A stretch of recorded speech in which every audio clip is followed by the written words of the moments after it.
Hi friends, welcome back to my channel. So friends, मैं ज्योति स्वागत करती हूँ आपका अपने चैनल पे।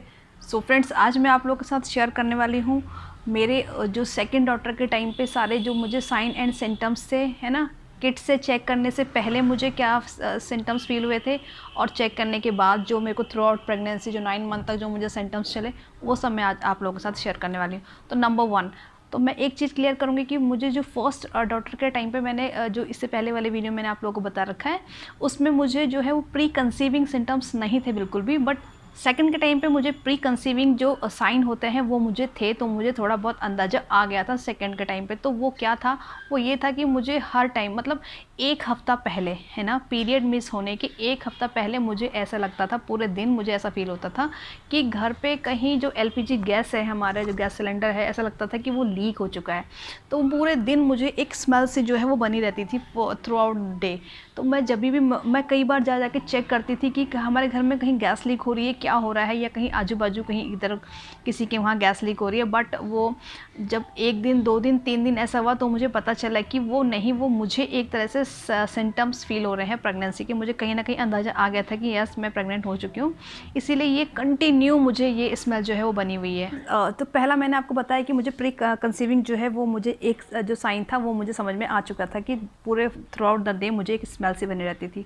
अभी उसके बाद क्या हुआ कि जब मेरे को पीरियड वाला टाइम आ गया, तो उसके बाद मैंने क्या किया कि जब चेक किया तो उसमें यस पॉजिटिव था। 2 दिन के बाद मेरी किसी छोटी बहन ने मुझे एक क्वेश्चन पूछा था कि दीदी आपने टेस्ट कब किया था। तो डियर, मैं बताना चाहती हूँ, मैंने वैसे मैसेज में बताया था कि मैं 2 दिन के बाद मैंने चेक कर लिया था। अब वैसे मैं अगर सच बताऊँ तो मैंने तो सेकंड के टाइम पे क्या फर्स्ट के टाइम पे क्या कई बार हम लोग चेक करते हैं, क्योंकि इतनी ज़्यादा हम लोग को इतना ज़्यादा उसका हम लोग उसके लिए हम एक्साइटेड रहते हैं, इतना वेट करते हैं, पूरा महीना हमें एक साल की तरह लगता है। तो मैं भी वैसी ही हूँ। तो मैंने भी क्या किया कि कई बार ही 2-4 बार ऐसे ही चेक कर लिया। जो किट ला रखे थे मेन की पीरियड के बाद चेक करूँगी, मैंने उससे पहले ही कितनी बार उसको सब लास्ट में बड़ी मुश्किल से, फिर अच्छा हुआ 1 बज गई थी तो उसको भी मैंने जो 2 दिन के बाद चेक किया तो उसमें फिर पॉजिटिव आ गया था। कई बार ऐसा भी हुआ था कि बहुत हल्की सी लाइन थी, कुछ मंथ ऐसा भी रहा था कि बहुत हल्की सी लाइन थी, बट उसके बाद पीरियड आ गए थे। तो ऐसा भी होता है कई बार हमारे साथ, जिससे हम लोग बहुत ज़्यादा उम्मीद ला के बैठ जाते हैं कि अब ये डार्क हो जाएगी। बट कम केसेस में होता है कि वो डार्क हो गई, अदरवाइज़ वो खाली ऐसे ही क्या कहते हैं, पार्शियल प्रेगनेंसी होती है, जो कि पॉजिटिव नहीं आती है फिर, है ना। जब फिर मैंने चेक कर लिया था, तो चेक करने के बाद क्या हुआ कि फिर अचानक से जो मेरे को जो ये गैस वाली स्मेल आ रही थी पूरे दिन, वो वाली तो चली गई, है ना। फिर उसके बाद दूसरी वाली शुरू हो गई। जैसे हमको हर चीज़ को देख के, आटे को देख के अजीब सा होता है, खाने को देख के, मतलब फिर मुझे इस बार ऐसा हुआ था कि जैसे मसाला वगैरह मुझे बिल्कुल अच्छा नहीं लग रहा था। मतलब मीठा भी अच्छा नहीं लग रहा था, लेकिन मसाला भी नहीं खाया जा रहा था। मतलब ऐसा हो रहा था कि जिस खाली सिंपल दाल में खाली नमक डाल के, ऐसे जैसे कि दाल, उबली दाल पे खाली नमक डाल के ऐसे ही मुझे चावल में खा रही थी, है ना। मटर पनीर मैंने बहुत ज़्यादा खाया, मतलब उसी के साथ मैं कुल चावल ही खाती थी। रोटी भी से तो मुझे बहुत पूरी स्मेल आती थी दोनों टाइम पे, रोटी तो बिल्कुल नहीं खा पाती थी मैं, तो खाली चावल के साथ। और दिन में 1 टाइम में खाना खा पाती थी। मतलब जिसे बोलते हैं कि अगर 3 टाइम का हम लोग खाना खाते हैं तो मैं 1 टाइम खाना खाती थी। और करीबन फर्स्ट वाली प्रेगनेंसी में तो 3 महीने तक ऐसा हुआ मेरे साथ। बट सेकंड के टाइम पे 1.5 महीने ऐसा रहा कि मैं 1.5 महीने तक मैं पूरी तरह से 3 टाइम का खाना मैंने नहीं खाया। 3 टाइम खाया ही नहीं जाता, क्योंकि स्मेल इतनी ज़्यादा आती है कि वो अजीब सा हो जाता है। बस ये कि 1 टाइम खाना ज़रूरी, वरना फिर चलेंगे भी कैसे, प्रेगनेंसी में बहुत वैसी इतनी वीकनेस हो जाती है। तो 1 टाइम का खाना जो है मैं पेट भर के 1 टाइम खाना खा पाती थी। हाँ, उसमें कि मैं चावल ही खाती थी। और क्या कहते हैं, मैंने कोशिश किया, मुझे लगा मैंने मैगी वैगी का मैंने सोचा क्या पता मैं खा पाऊँगी, तो मैं मैगी वगैरह भी लाई। लेकिन जब मैं लाई तो मुझे उसमें भी कोई टेस्ट नहीं आया, टेस्ट लेस लगी। तो इवन फर्स्ट टाइम की प्रेगनेंसी में तो मुझे मैगी से ऐसी एलर्जी हो गई थी कि मैंने पूरे साल नहीं, वो अपनी बेटी होने के बाद भी मुझे मैगी नहीं खाई गई थी पहली प्रेगनेंसी में।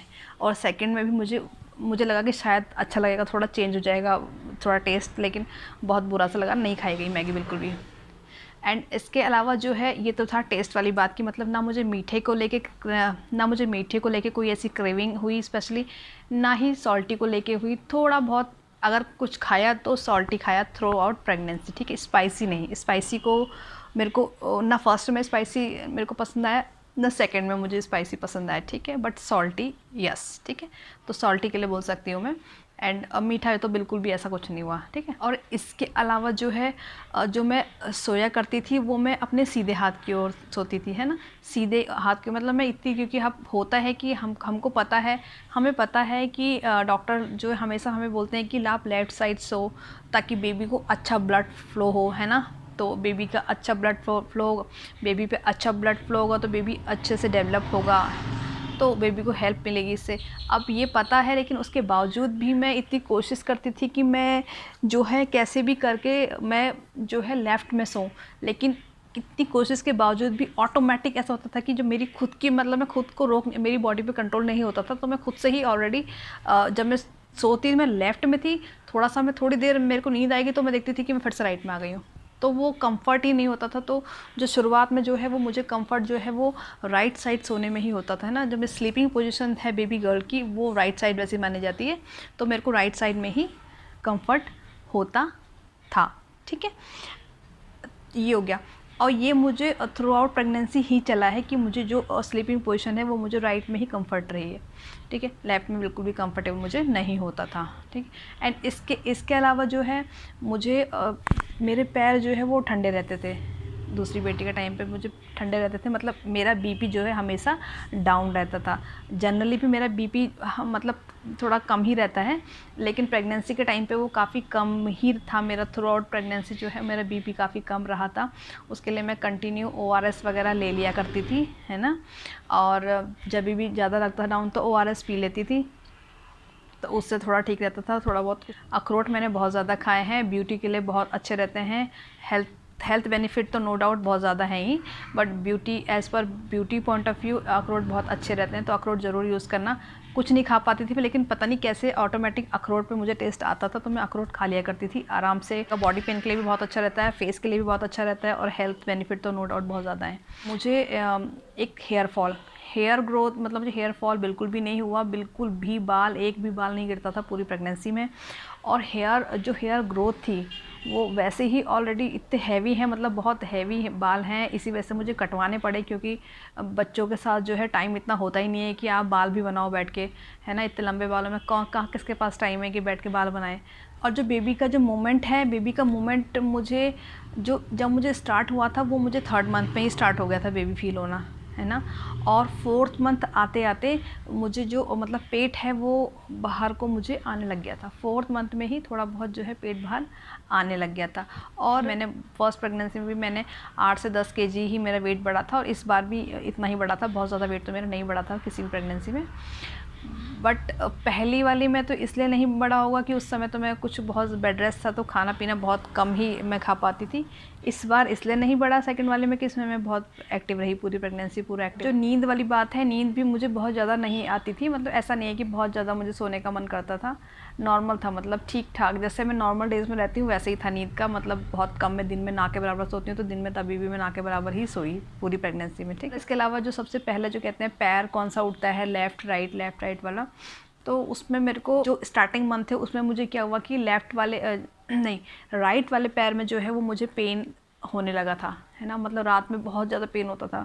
फिर मैं खुद से ही उठ के उसमें वो सरसों का तेल लगाया करती थी, तो थोड़ा बहुत आराम मिलता था। मतलब काफ़ी पेन होता था मेरे सीधे वाले पैर में, शुरुआती मंथ में होता था।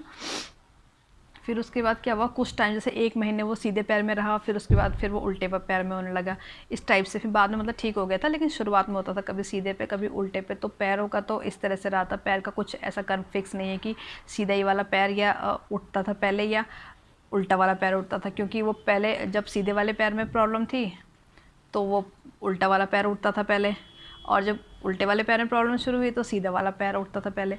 तो इसमें तो मतलब मुझे समझ में नहीं आया कि लेफ़्ट और राइट वाला क्या है। मेरे साथ तो ऐसा ही हुआ था, दोनों पहले मतलब पैरों में प्रॉब्लम हुई थी, बट 1 by 1 हुई थी प्रॉब्लम। और इसके अलावा जो है वो मुझे ईचिंग बहुत ज़्यादा हुई थी। मतलब मुझे पेट में ईचिंग बहुत कम, जैसे पेट में बहुत ज़्यादा स्क्रैच मार्क वो मेरे बहुत कम पड़े हुए हैं, क्योंकि मैं ये कोकोनट का ऑयल कंटिन्यू लगाती थी। थोड़ी बहुत मसाज में खुद से, जैसे पेन होता है जिस भी एरिया, माना कभी जैसे प्रेगनेंसी में कोई ऐसा कोई पेट में पेन वगैरह हो तो हल्के हल्के हाथ से ऑयलिंग कर देनी चाहिए, तो थोड़ा बहुत उससे भी रिलीफ काफ़ी हद तक मिलता है। क्योंकि हमको गैस वैस की प्रॉब्लम भी बहुत ज़्यादा हो जाती है।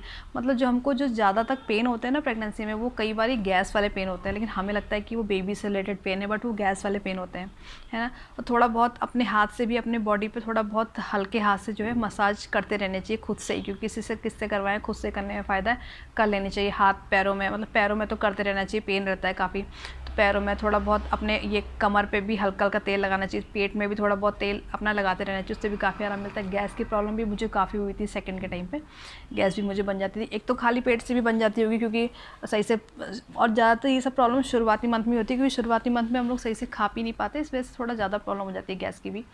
तो मुझे, हालांकि गैस की मैंने कोई मेडिसिन वगैरह कुछ नहीं ली कभी भी, बट हुई मुझे, तो मैं उसमें क्या करती थी, ज़्यादा से ज़्यादा वॉक किया करती थी। जब सबसे बड़ा जो मुझे सेकंड में जो प्रॉब्लम हुई वो मुझे हुई थी कि मेरे को ईचिंग शुरू हो गई थी वो, और वो ईचिंग ने इतना भयानक रूप लिया बाद में, तो वो पूरा फंगल इन्फेक्शन पे मतलब कन्वर्ट हो गया, इतना ख़तरनाक। जब मैं सी सेक्शन के बाद जब मैं घर आई हूँ, तो वो मेरी ईचिंग फंगल इन्फेक्शन में चेंज हो गई, और उसका इतने पूरे रिज़ल्ट मतलब मुझे भुगतने पड़े। मैं आपको किसी और वीडियो में उसको शेयर करूँगी वो किस तरह से क्योर हुआ, उसमें तो बहुत बुरी स्टोरी है इसके पीछे। डिलीवरी से पहले जो मैंने एक छोटी सी मिस्टेक की, उसकी वजह से इतना वो नॉर्मल से जो ईचिंग थी मेरी बॉडी पे, वो पूरी तरह से फंगल इन्फेक्शन में कन्वर्ट हो गई। फ्रेंड्स, थोड़ा सा भी इन्फॉर्मेटिव लगता है मेरा चैनल तो प्लीज़ मेरे चैनल को सब्सक्राइब कीजिएगा। Till then take care, thanks for watching friends.